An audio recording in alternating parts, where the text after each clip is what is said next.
Hello, this is Guerrero Fan 1991 Productions. We're going to do a tour of this crossing in Brown Road in Piedmont, South Carolina.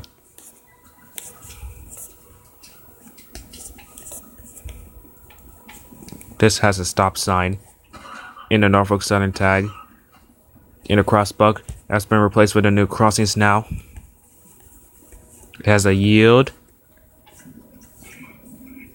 And this one. The other crossings were new back in 2013.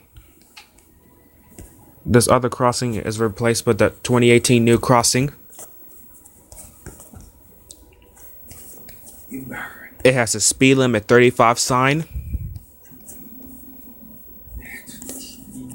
It has a V-line crossing track. Thanks for watching. Please comment below.